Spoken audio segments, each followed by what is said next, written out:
how big of a win is this for Nebraska, knowing that they're, it's still it's a 4-8 team.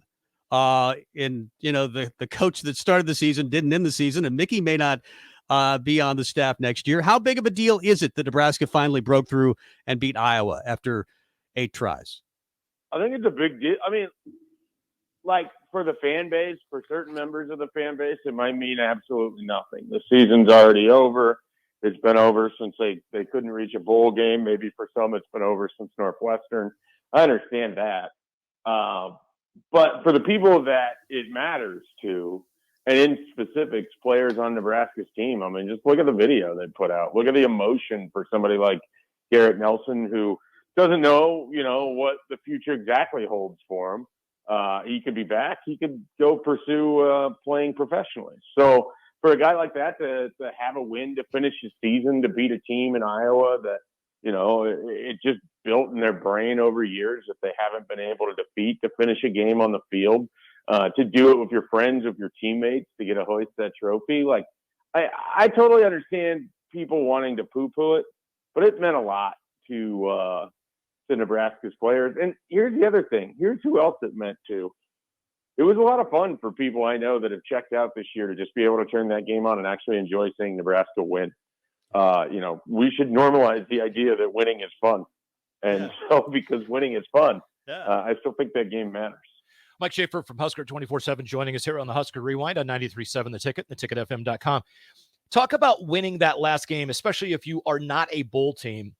Going into the offseason with all the just mess that the last, say, 5 years have wound up being and all the disappointment, to me, winning last Friday, I think it's bigger and more important than maybe what people realize. I might be wrong in that thought, but these are now guys that do stay with the program, the ones that do stay here, and the ones that come in are all going to have that attitude of, we won the last game, not we lost 6 in a row to end the season. Yeah, I mean, I think that gives you kind of a fresh start. It also sort of provides a reassurance that you were good enough, that you should have been in competition with Wisconsin and Minnesota. You could have had opportunities to win those games, and you were right there with Illinois before Casey Thompson went out. So I think, the boost that can provide for those that come back is really good. If you're Casey Thompson, and, I don't think he's got the ability to go play in the NFL right now. It's soon to be 25 years old. He'd probably need to find a pretty wild route to get there. He put the best film that he's had all season out there, with that game against Iowa. And so if he wants to enter the transfer portal or even stay for Matt Rule, that film's really important. So I think there's a variety of reasons that the game matters. And there's a variety of things that Nebraska's players can take from it. Confidence and the ability to finish out on the field for some of those young guys, for a Malcolm Hartzog, for an Ernest Hausman, for guys like that, getting that win, getting that feeling, getting to know what it feels like to beat a team, to finish a game that way, that's valuable. And Nebraska did it a couple times with Rutgers, and they did it with Iowa. They did it in that Indiana game. I mean, there's definitely stuff that guys that are still going to be playing college football next year were able to take away from it. Mike Schaefer, Husker 24/7, our guest. Husker Rewind, do it every Sunday from 5 until 7. Matt Rule, of course, named yesterday as the new head coach at Nebraska. And the dominoes are already starting to fall as far as assistants are concerned. We haven't heard Mickey's name mentioned as of yet. Do you expect it to be? Well, I mean, I think everything's a negotiation. And so, and what I mean by that is Mickey knows he's got a certain value, and he knows that right now he has the opportunity to kind of look around because there's no head coach. He's not the head coach. And things like Willie Fritz leaving to go to Georgia Tech, suddenly that Tulane head coaching job is open. Who do we know that's from New Orleans that just got done spending his last 11 weeks being the interim head coach? I mean, I wouldn't be shocked at all to see him linked to that job. But like I said, everything's a negotiation. If Nebraska comes back and they have a nice big number as far as what he's going to get paid a year, and he feels like he fits with what Matt Rule wants to do at wide receiver and with his program, then I think he'll take a look at that. I mean, he's earned the opportunity to take a breather and to kind of assess everything in front of him. If I had to bet right now, it doesn't look great, but I'd put my money on him being there. But we'll see. this is what it's all about. I mean, these are the negotiations, and this is where Matt Rule has to determine, is Mickey Joseph the right guy on his staff? Mike And Schaefer, Mickey has to determine if he wants to coach with him. Mike Schaefer from Husker 24/7 joining us here on the Husker Rewind. Evan Cooper, Terrence Knighton, and Corey Campbell are the three names that have surfaced as hires already by Matt Rule. Evan Cooper is going to coach corners, assistant defensive line coach from Carolina, Terrence Knighton, and assistant strength coach Corey Campbell, all coming on board. Do you think Matt Rule is going to stay in that comfort zone with guys that have been with him at all three stops, or at least two of the three, because he really seems to like that staff that he puts together?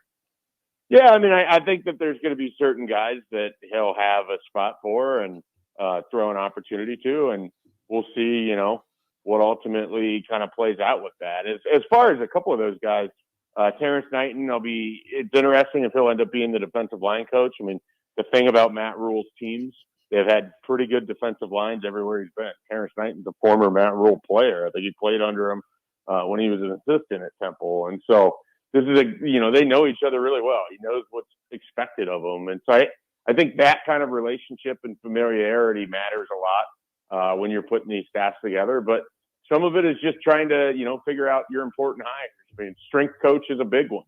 A defensive line coach is a big one. I'm still waiting to see what happens with the offensive line. And, of course, you got coordinators out there as well. Yep. Mike Schaefer. Luke Fickell has just been announced as the new head coach of Wisconsin. We thought probably it would be Jim Leonard, but instead they get Luke Fickell, and that's a pretty damn good hire. You look at the West alone right now, P.J. Fleck at Minnesota. Fickell is now in the league. You've got Matt Rule at Nebraska, and Ferentz is still going to be there at Iowa. Brett Bielema. You're going to have, Kelly arriving. You're going to have Lincoln Riley in the Big Ten. Where does Rule rank among those coaches in your mind, Mike? Well, I think he's probably middle of the pack at this point. I don't know that you can put him too much higher, and I don't think you can put him too much lower. He's went and won a division title. Well, not really a division, but he had the opportunity to play in a conference championship game with Baylor. He basically assembled a roster that would go on to win a Big 12 championship. He won a title when he was with Temple. And then he had this stint in the NFL, which is a very hard league to win games in. And, they moved on from him, the Panthers did. So I look at it and I think, wouldn't he sort of be kind of in that, 5-6 range? I mean, your obvious ones, your Harbaugh, your Franklin, your Day, those are right there. But, is there any reason that I have to think that Bielema is significantly better than Matt Rule? No. I think Bielema is a good blueprint of, you get a veteran coach who's had success that knows what he wants it to look like. Yeah. He's going to show up and he's going to put things together in a way that looks like how he wants the team to play. And, Bielema last year had some struggles, but he was able to adjust, and he built an Illinois team that, quite frankly, looked really good at times this year. And so I wouldn't be surprised if we see something similar with Matt Rule. You take a little lumps early, but you keep putting that blueprint of what you want this to look like. And with Rule, we know that's pretty dominating trench play and a suffocating defense. And I wouldn't be surprised if that's the route that Nebraska's football team takes over these next 2 to 3 years. And speaking of the direction they're going to take, who do you think, or what type of player do you think he is going to want at quarterback? Is he going to want a dual threat guy that can run for 600, 800 yards, or is he going to want a Casey Thompson type of guy that's more stay in the pocket, not necessarily throw the ball a lot, but rely on your guys in the trenches and great running back play? I think he could do it either way.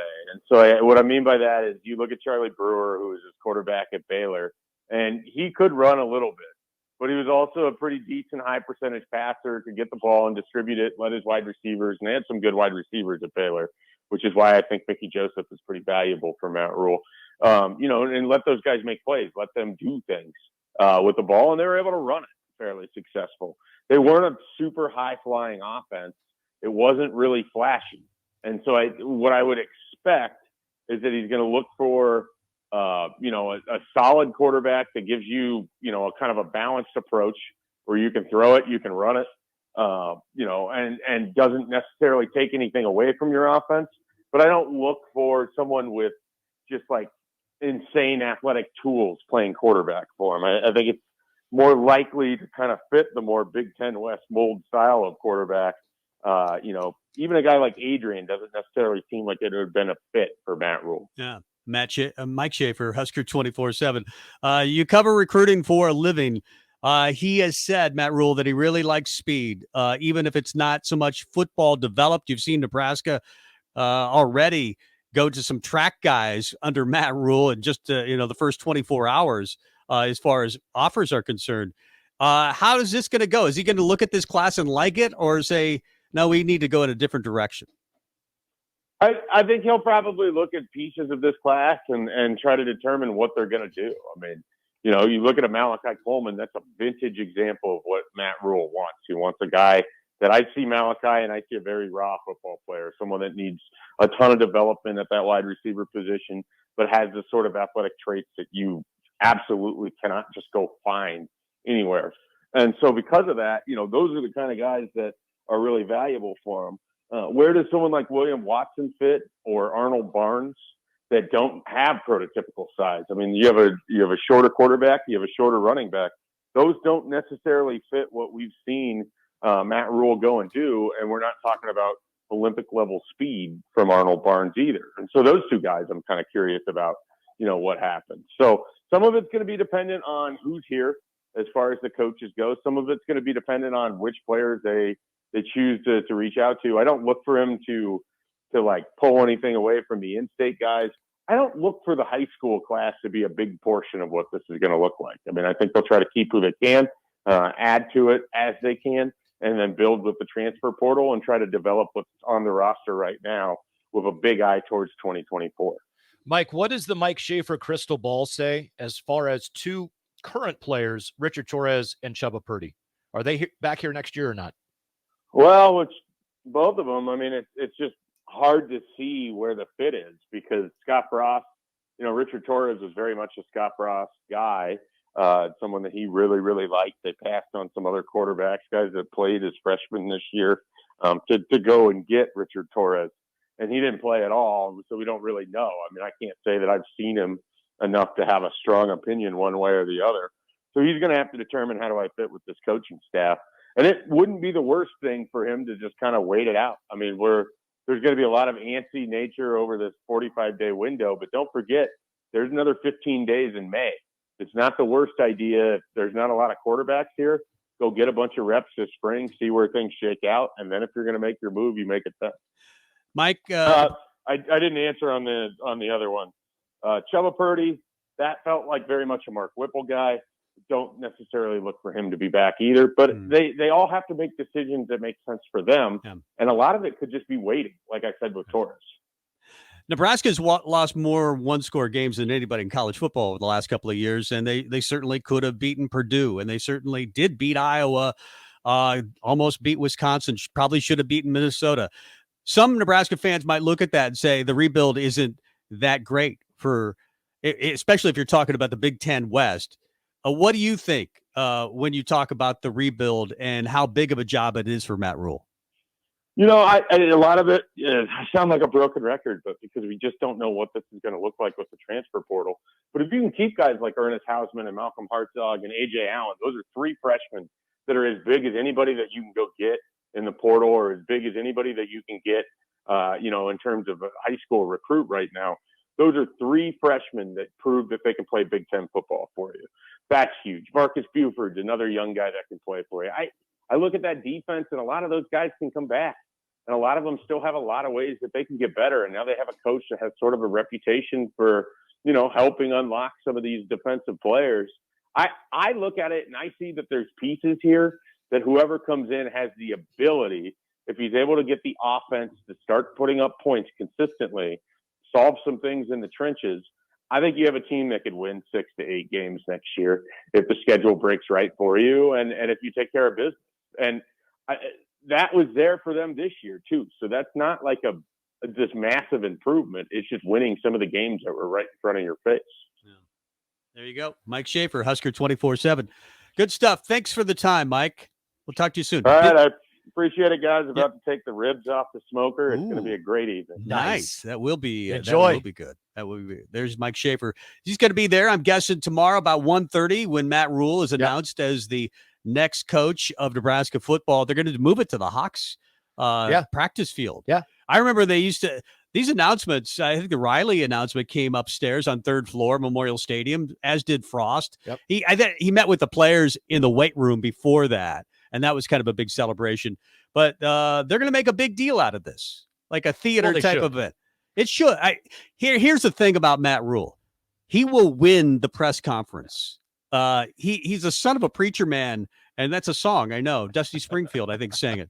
But he really is the son of a preacher man, and he can talk your ear off. He can charm you, which I wonder why didn't translate more into recruiting for Baylor. We'll talk about that a little bit later on. Matt Rule, the coach, and what his challenges will be at the University of Nebraska and how good of a recruiter he'll be and how good of a recruiter he needs to be. Those are all, but I don't think the rebuild is necessarily 4 or 5 years because of the portal and because of all the close games we've seen over the last couple of years. Just go buy an offensive line and you should be much better. I want to throw something out. And on the text line, we've got a lot of people chiming in. Corey's chiming in. Bruce is chiming in. Gosh, who else do we have? I think Logan is as well. And Mike is. Guys, thank you so much for the comments. Donald had a couple of comments as well. But the one thing I want to throw out, the argument that I hear against Matt Rule, he's a 500 coach. You just hired a 500. It's Mike Riley 2-0. Okay, let me give you some stats. I'm a numbers guy. He's 47-43, barely over 500 in his 7 years as a college football head coach. If you eliminate his first 2 years, his 2 first years at Temple, year number 1, where he went 2-10, and year number 1 at Baylor, where he went 1-11, in those other 66 games, he's 44-22. That's the 67% winning percentage. Right. So I have a problem with people that their argument, we can't have him. He's a 500 coach. He took over dumpster fires. He had a year where he said enough is enough. And then he's been successful. I don't know if he's the best hire. I don't know if he's going to win a national title here. I don't know if he's going to be good enough to get us to a Big Ten title game ever. Mm-hmm. And I don't know if he is successful if he stays. But what I know is I had no voice in who we hired. I like what he's done and what he's proven so far. And I'm going to get behind the guy. Yeah. If you don't want to, don't be the biggest Matt Rule hater if you want to. Hey, I eventually got around even to Mike Riley. I didn't like it, but I got around, and that was for like 3 minutes until I saw his teams play football, and I decided, no, that's a mistake. I'm not. I like Mike Riley, the person. Yeah, I mean, I like to go have a Pepsi with him and talk a little football, but I don't think he was a very good football coach. But I was wrong. Also wrong about Scott Frost. I thought Scott Frost would be a great football coach for Nebraska. I also think that I was skeptical back in the day about Bill Callahan. I was skeptical about Riley more than anybody. I like the hire of Bo Pelini because it was a Tom Osborne hire and he'd already been on the staff. That's one of the reasons I thought I'd have been okay with Mickey being the head coach this time around. But the more I read about Matt Rule, some heavy hitters really like him. And they believe he's the real deal and that he'll get Nebraska turned around. But I'm not going to be convinced if he wins the press conference because I know he will tomorrow. Well, and that's the whole thing. I'm more interested. It's not that I don't care what he says tomorrow. I just think I have a good idea of what he's going to say. He's going to pay homage to T.O. He's going to pay homage to the history and to the fan base and do everything he's supposed to do. And look at this, you and I talking too much and getting way late. But you know what? I don't care. What I'm more interested in is what Matt Rule is going to do over the course of the next 6 weeks.